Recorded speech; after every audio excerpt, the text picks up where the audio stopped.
Hello my dear ones.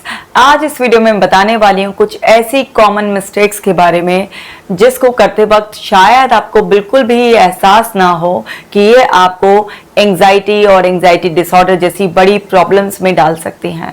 ये video बहुत ही ध्यान से देखना है, समझना है, क्योंकि मैं आपको साथ के साथ कुछ केसेस के एग्जाम्पल देती हुई चलूंगी ताकि आपको और अच्छे से समझ में आ जाए। ये सॉल्यूशन ओरिएंटेड वीडियो है, खुद भी देखना है और लोगों की भी मदद करनी है ताकि आप भी मेरे मिशन में कंट्रीब्यूट कर सकें। आपकी मेंटल हेल्थ का ख्याल रखने के लिए आपको अभी डॉक्टर कशिका जैन के नाम से ऐप डाउनलोड कर लेना है ताकि आप ब्रीदिंग एक्सरसाइजेस मेडिटेशन कर अपनी मेंटल हेल्थ का खास ख्याल रख सकें। Dear depression let's break up, जो कि एक मास्टरपीस है, खुद भी पढ़िए और लोगों को भी पढ़ाइए। तो चलिए वीडियो शुरू करते हैं। Negative information intake. अगर आप ऐसा समझिए जैसे शरीर में अगर आप जंक फूड डेली खाएंगे, बासी फूड खाएंगे, तो आपकी सेहत खराब होगी, आपका पेट खराब हो जाएगा, आपकी स्किन खराब हो जाएगी, आपको तरह तरह की शारीरिक प्रॉब्लम हो जाएंगी। बिल्कुल इसी तरीके से अगर नेगेटिव इंफॉर्मेशन इनटेक आपका माइंड के लेवल पर रहता है तो वहां पर आपकी मेंटल हेल्थ खराब हो जाती है। जो भी हम देखते हैं, सुनते हैं, कहीं पर भी पढ़ते हैं, किसी भी बारे में बातचीत करते हैं, वो सारी इंफॉर्मेशन हमारे अंदर जारी होती है। इवन जो हम स्मेल करते हैं, जो भी हम फील करते हैं, सब कुछ हमारे अंदर जा रहा होता है। अब आपके अंदर जो जाएगा वही प्रोसेस होगा और फिर वही आपका auto suggestion, automatic thought, automatic feeling के रूप में, ऑटोमेटिक बिहेवियर के रूप में आपके अंदर से निकल कर आएगा।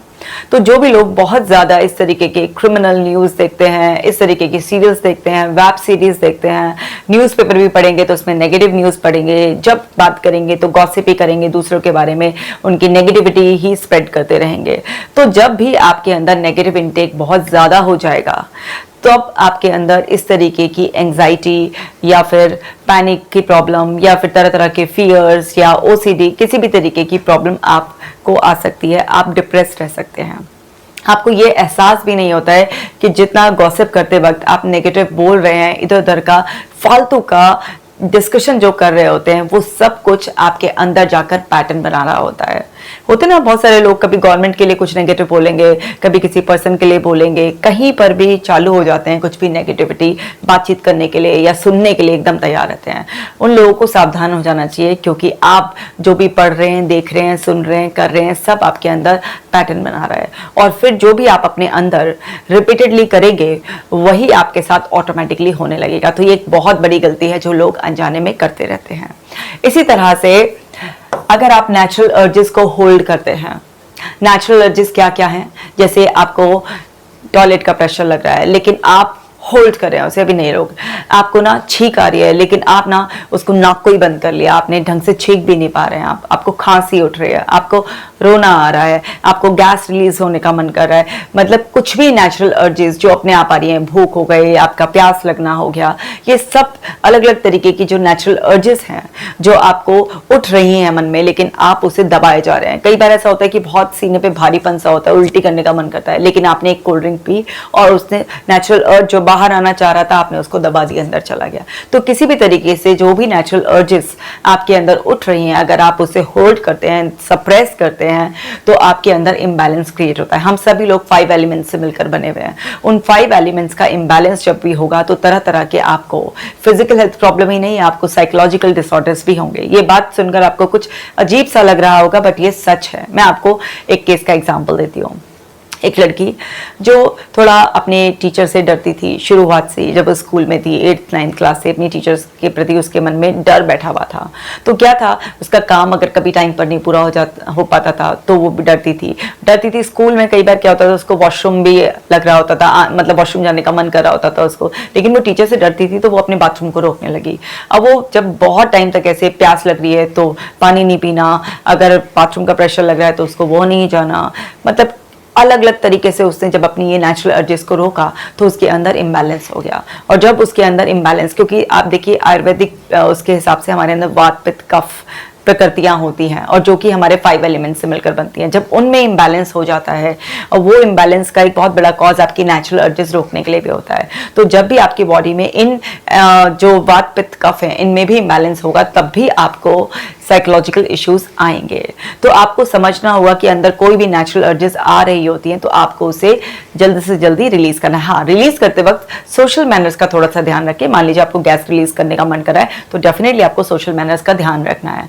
तो आपको मतलब इन अर्जेस को होल्ड नहीं करना है, इनको एज सुन एज पॉसिबल आपको इन्हें रिलीज करना है ताकि अंदर के इम्बैलेंस को आप रोक सकें और शारीरिक और मानसिक दोनों तरीके की प्रॉब्लम से आप बच सकें।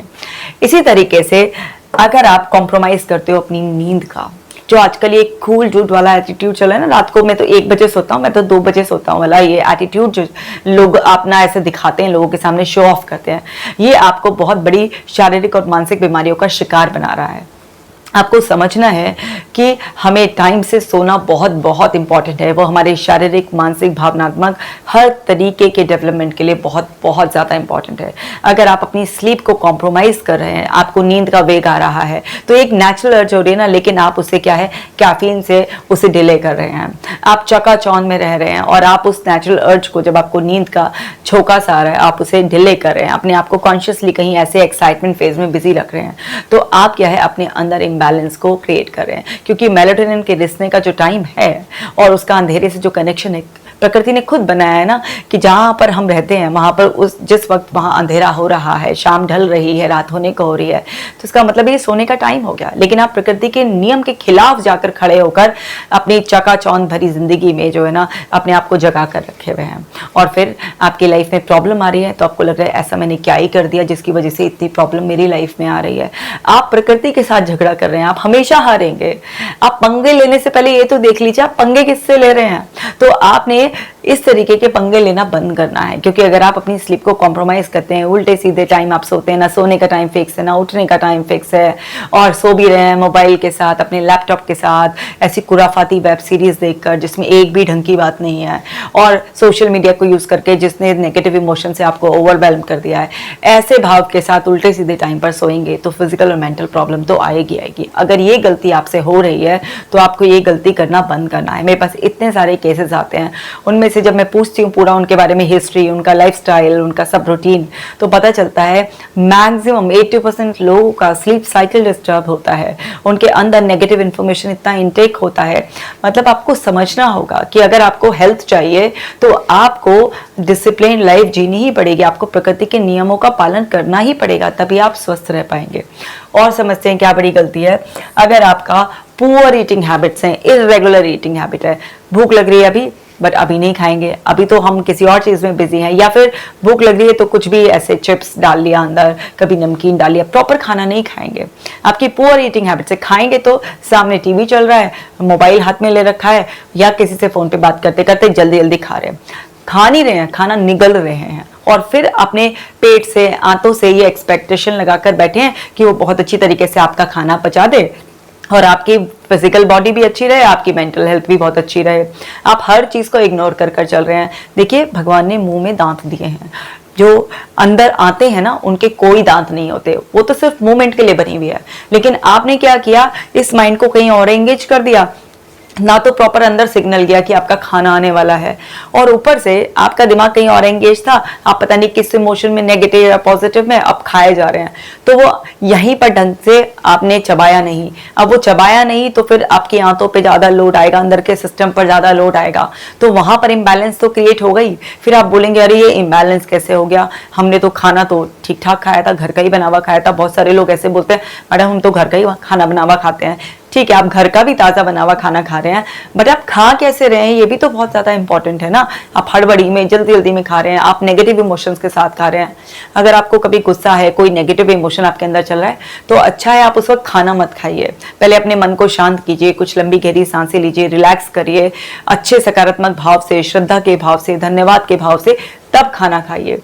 नकारात्मक भाव से खाना खाना भी गलत है, बासी खाना खाना भी गलत है, जंक फूड खाना तो महा ही पाप है। और इस तरीके से आप इरेगुलर टाइमिंग पे, कभी 1 बजे खा लिया तो कभी 3 बजे लंच हो रहा है, कभी तो 5 ही बज गए हैं। सुबह का ब्रेकफास्ट तो कुछ लोगों का 12-1 बजे भी होता है। अगर आप इस तरीके से गलतियां करेंगे तो आपकी तो लाइफ में प्रॉब्लम आएगी ही आएगी।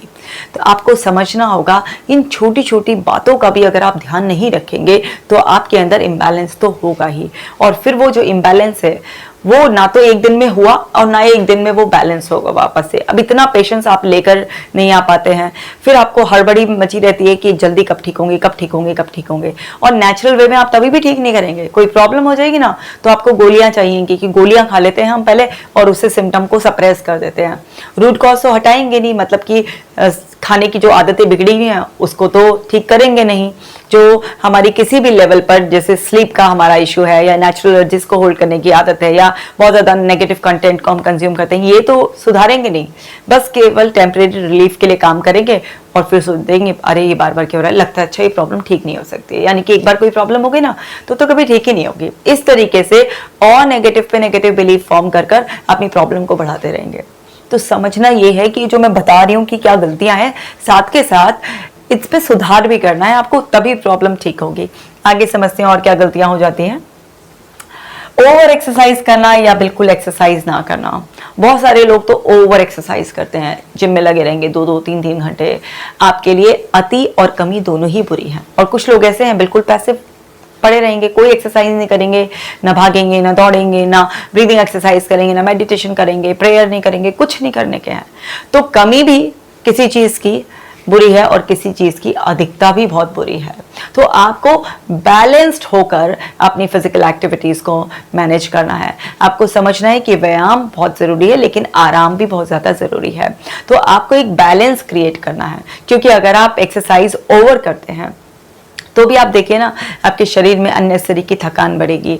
आप जो है ना जितना एनर्जी को अपना कंज्यूम कर रहे हैं उतना आप इनटेक करके अपनी एनर्जी को बना रहे हैं नहीं बना रहे हैं, तो अंदर तो इम्बैलेंस आएगा ही आएगा। जब आप बहुत ज़्यादा ओवर एक्सरसाइज कर लेते हैं तो भी ऐसा नहीं है कि वो आपको फायदा देगी, वो आपको बल्कि उल्टा नुकसान देने लगती है। जैसे फॉर एग्जांपल आपके घर में बहुत ही अच्छा स्वादिष्ट भोजन बना है जो कि बिल्कुल शुद्ध है, बहुत अच्छा तरीके से बना हुआ है। अब आपकी भूख होती है 2 रोटी की, अब आप खाकर दिखाइए जरा 3-4 रोटियां, आपको उल्टी हो ही जाएगी। उल्टी भी नहीं होगी तो आपका पेट ऐसा फूला फूला सा रहेगा, अंदर से वो आपको जैसे कोस रहा हो कि भाई क्यों डाला इतना खाना।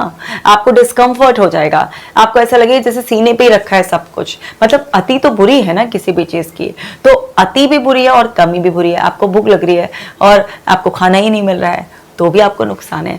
तो ऐसे ही एक्सरसाइज का वो है। बहुत सारे लोग सोचते हैं कि बस एक्सरसाइज करना अच्छी बात है तो बहुत एक्सरसाइज कर लेते हैं। इसका भी मैं आपको एक केस का एग्जांपल देती हूँ।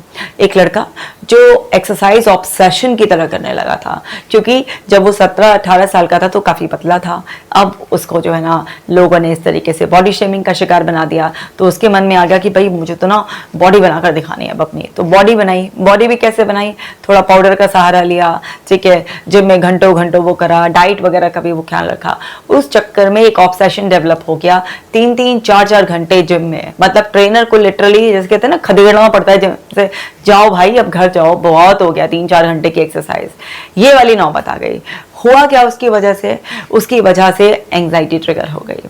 एंग्जाइटी रहने लगी, हर समय माइंड में इसी तरीके की थॉट्स चलते रहना, ऑब्सेशन डेवलप हो गया। तो ओवर भी किसी भी चीज का बुरा होता है, क्योंकि अब आप किसी भी चीज को ज्यादा कर लेते हैं तो उसके पैटर्न बन रहे होते हैं। जब ज्यादा पैटर्न किसी चीज के बन जाएंगे तो फिर उसका ऑब्सेशन भी डेवलप होने के चांसेस रहते हैं। तो आपको समझना है कि हर चीज आपको अपने शरीर की सामर्थ्य के हिसाब से करना है।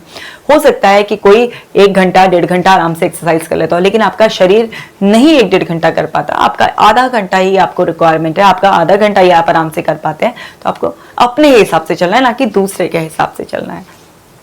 ऐसे ही जो लोग बहुत ज्यादा बोलते हैं या जो बहुत ज्यादा मूवमेंट करते हैं, हर समय इधर से उधर घूमते रहेंगे, और जो भी लोग बहुत ही ज़्यादा बोलते हैं, बहुत ज़ोर ज़ोर से बोलते हैं, चीखना चिल्लाने से लेके जनरली भी बहुत ज़्यादा लाउड होते हैं, अननेसेसरी बहुत ज़्यादा बोलते हैं। जब आप अननेसेसरी बहुत ज़्यादा बोलते हैं, बहुत ज़्यादा मूवमेंट करते हैं, तो आपके अंदर का एयर एलिमेंट इम्बैलेंस होता है, जिससे अंदर चंचलता गति ज़्यादा बढ़ जाती है। और जब भी आपके अंदर चंचलता गति ज़्यादा बढ़ जाएगी तो आपका माइंड पर भी उसका इफेक्ट पड़ेगा, क्योंकि बॉडी से आप जो भी कुछ कर रहे होते हैं उसका इफेक्ट माइंड पर आ रहा होता है। आप माइंड में जो भी कुछ सोच रहे होते हैं उसका इफेक्ट बॉडी पर आ रहा होता है। ये दोनों एक दूसरे के हिसाब से चलते हैं। ये ऐसी जोड़ी है जो साथ चलती है, बिल्कुल जैसे आपके पैर है ना, एक कदम आगे तो फिर एक पीछे, एक कदम आगे तो एक पीछे, तो ऐसे ही बॉडी एंड माइंड चलते हैं। अगर आप बॉडी से कुछ भी फिजिकली एक्टिव कर रहे हैं, कोई भी एक्शन ले रहे हैं, तो भी आपका माइंड उस डिसिप्लिन को सीख रहा है। जैसे छोटी छोटी सी बात ले लेते हैं, मान लीजिए आप रूम से निकले और आप जो है ना बिना लाइट वाइट बंद करे ऐसे ही निकल गए, तो अब इससे क्या है, आपके माइंड को एक पैटर्न बनेगा, केयरलेसनेस इज ओके, राइट। सो अगर आप जो है ना, सपोज कीजिए आप रूम से निकल रहे थे और आपको याद आया कि जो है ना लाइट जो है ना जली भी है और मुझे ना बंद कर कर यहाँ से निकलना है, और आपने ना अरे छोड़ो यार कोई और बंद कर देगा, या अभी अभी तो आ ही रहा हूँ 5 मिनट में, इस तरीके से आपने ये किया, माइंड को डिले किया, तो भी आपकी बॉडी को क्या है, लेजीनेस की आदत पड़ जाएगी, अरे ठीक है। तो दोनों तरफ जो है ना वो काम करता है। आप अपनी बॉडी से, अगर आपका मन भी नहीं है कुछ एक्सरसाइज वगैरह करने का, आप अपनी बॉडी को मूव करना शुरू कर दीजिए, एक्सरसाइज करना शुरू कर दीजिए, तो आपके माइंड में एक्सरसाइज के पैटर्न बनने शुरू हो जाएंगे। आपकी बॉडी ना आपको सपोर्ट नहीं कर रही है बिल्कुल भी, आप बस अपने माइंड में सेट कर लीजिए कि मुझे करनी है तो करनी है। आप कुछ दिनों तक उस माइंड के एनर्जी को, मेंटल एनर्जी को यूज कर बॉडी से काम लेना शुरू कर दीजिए, आपकी बॉडी एक्टिव हो जाएगी, आपकी बॉडी एक्सरसाइज के लिए रेडी हो जाएगी। तो बोथ वेज वर्क करता है। तो समझिए, बहुत ज्यादा बोलना अति में भी खराब होता है, अति में भी अननेसेसरी भागे दौड़े रहना, मूवमेंट करना नहीं। अपनी बॉडी को आपको रेस्ट देना है और बॉडी का इस्तेमाल तभी करना है जब एक्चुअल में आपको कोई एक्शन लेना हो, जिससे आपकी एनर्जी सेव रहे और आप उस एनर्जी का सही जगह पर इस्तेमाल कर सकें। अदरवाइज इससे भी इम्बैलेंस क्रिएट होता है और आपको एंग्जाइटी और तरह तरह की प्रॉब्लम लग सकती है। इसी तरीके से पैसिव लाइफस्टाइल, अगर किसी चीज़ की अधिकता वो है तो ऑफकोर्स किसी चीज़ में बिल्कुल ही आप कमी कर देंगे, बिल्कुल पैसिव लाइफस्टाइल होगा। हर समय आप जो है ना पड़े हुए हैं, बस बैठे बैठे खा रहे हैं, कोई मतलब लाइफ में चार्म ही नहीं है, नीरसता ही नीरसता है, कोई डे का प्लान नहीं है, लक्ष्य नहीं है, जिंदगी को धकेले दे रहे हैं। पता चला लोग भी आपको, आपके घर वाले भी और लोग भी देखकर जो है ना कुछ बोलते रहते हैं, भाई कुछ तो करो अपनी ज़िंदगी का। आपको दिख रहा है कि आप मोटे हुए जा रहे हैं, लेकिन फिर भी आप हाथ पर हिलाने के लिए तैयार नहीं है। आपको पता है कि आपके हाथ से बहुत सारी अपॉर्चुनिटी छूटे जा रही हैं, लेकिन फिर भी आप कुछ करने को तैयार नहीं है। एकदम पैसिव, कोई चार्म नहीं है, कुछ फुर्ती नहीं है, कुछ एक्टिवनेस नहीं है, तो भी आपकी लाइफ में प्रॉब्लम आएंगी, क्योंकि पड़े पड़े आप लेजी हो जाएंगे, प्रोकास्टिनेट करने की आदत जाएगी, आपका टाइम वेस्ट होगा, आपका कॉन्फिडेंस डाउन चला जाएगा, आपके हाथ से जो अपॉर्चुनिटीज़ छूटेंगी उसकी वजह से आपके अंदर कई बार ऐसे कि मैं पीछे रह गया ये वाली फीलिंग, कई बार किसी के लिए जेलस पैदा हो सकती है, कई बार अपने ऊपर ही आपको गुस्सा आ सकता है, कई बार दूसरों पर गुस्सा आ सकता है, कोई गिल्ट पैदा हो सकता है, रिग्रेट पैदा हो सकता है, इतने सारे नेगेटिव इमोशंस आपके अंदर पैदा हो सकते हैं। डेफिनेटली ये सब तो आपको किसी भी तरीके की साइकोलॉजिकल मेंटल इश्यूज़ में धक्का देने के लिए काफ़ी स्ट्रॉन्ग इमोशंस हैं, इससे ज़्यादा इमोशंस की आपको ज़रूरत नहीं है। तो आपका लाइफस्टाइल भी बहुत अच्छा होना चाहिए। अब लाइफस्टाइल के अंदर हालांकि एक्सरसाइज भी आ जाती है, आपकी डाइट भी आ जाती है, आपका स्लीपिंग हैबिट्स भी आ जाती हैं, आपके वर्किंग हैबिट्स, सभी कुछ आ जाता है, ठीक है। लेकिन फिर भी मैं इसको अलग से क्यों बता रही हूँ, क्योंकि आपको समझना होगा कि अगर आप एक चीज़ सही कर रहे हैं और बाकी चीज़ों पर ध्यान नहीं दे रहे हैं तो भी प्रॉब्लम है। लाइफस्टाइल का मतलब है कि आपकी पूरी लाइफ का जो स्टाइल है, यानी कि जो चाल है, जो गति है, वो सम अवस्था में यानी कि सामान्य भाव से होनी चाहिए। ऐसा नहीं है कि कभी आप भाग रहे हैं, कभी आप बिल्कुल ही रुक कर खड़े हो गए हैं, कभी चींटी की चाल आगे आगे चल रहे हैं। एक अगर आप नॉर्मल स्पीड मेंटेन करेंगे तो आप बिना थके आगे बढ़ते चले जाएंगे। लेकिन अगर आप बहुत तेज भाग रहे हैं, कितनी तेज भागेंगे, हाफने लगेंगे, स्पीड जो है ना कम नहीं होगी, फिर रुकना पड़ेगा, ठीक है। अगर बहुत ही चींटी की चाल चल रहे हैं तो कैसे आगे बढ़ेंगे। तो ना ही बहुत ज़्यादा स्लो और ना ही बहुत ज़्यादा फास्ट भागना है, एक मीडियम स्पीड मेंटेन करनी है लाइफ को जीने की, सही अच्छी आदतें अपनानी है। थोड़ी बहुत फिर नुक्स भी होते हैं, थोड़ी बहुत कभी कभार का आप बदपरेजी भी करते हैं, कभी कभार लापरवाही भी करते हैं, उससे फ़र्क नहीं पड़ता। लेकिन अगर आप अक्सर लापरवाही करते हैं और कभी कभार आप ठीक चलते हैं और आपको लगता है पता नहीं मैं ये तो कितना ही अच्छा कर रही हूँ, मैं कितना अच्छा कर रहा हूँ, मेरे से तो बढ़िया कोई कर ही नहीं सकता, तो आप गलती पर हैं। आपको समझना होगा ज़िंदगी बहुत बड़ी और बहुत ही खूबसूरत है, इसको किस तरीके से जीना है ये पूरा आपके हाथ में है। आप दुनिया में कब कैसे किस मुहूर्त में आने थे, किस घर में आने थे, कोई कंट्रोल आपके पास नहीं है, ठीक है। जाने का भी कुछ नहीं है, जब तक ऊपर वाले की मर्जी नहीं होगी चाहे कितना भी कुछ भी हो जाएगा, आप जाते जाते भी रुक जाएंगे। लेकिन इस ज़िंदगी को किस सलीके से जीना है इसका चुनाव आपके हाथ में है। तो आज ही चुनाव कीजिए, और इनमें से अगर कोई भी गलती आप कर रहे हो, आज मैंने आपको 7 ऐसी बड़ी गलतियों के बारे में बताया, अगर इनमें से कोई भी ऐसी गलती आप कर रहे हैं तो आपको आज से ही बंद करनी है। क्योंकि जब आपको पता चल जाते हैं कारण कि इन वजह से भी प्रॉब्लम हो सकती है और आप उन कारणों को ही खत्म कर देते हैं, रूट कॉज आप मेरी इतनी वीडियोस देखकर ये तो समझ ही गए होंगे, रूट कॉज पर काम करना ही मुझे पसंद है। जब आप प्रॉब्लम का रूट कॉज ही हटा देंगे, इन सब बातों का ध्यान रखेंगे, तो प्रॉब्लम आएगी नहीं, अगर है तो भी चली जाएगी। तो यानी कि इन कारणों में ही सोल्यूशन भी छुपा हुआ था, इसीलिए मैंने कहा कि ये वीडियो सोल्यूशन ओरिएंटेड है। तो आप आज से ही इन बातों का ख्याल रखें और अपने डियर वंस तक इस वीडियो को जरूर पहुंचा दें, और मुझे भी कमेंट कर जरूर बताइएगा कि आपको मेरे वीडियोस कैसे लगते हैं और किस टॉपिक पर आप और वीडियो चाहते हैं। अपना खास ख्याल रखिएगा। Take care.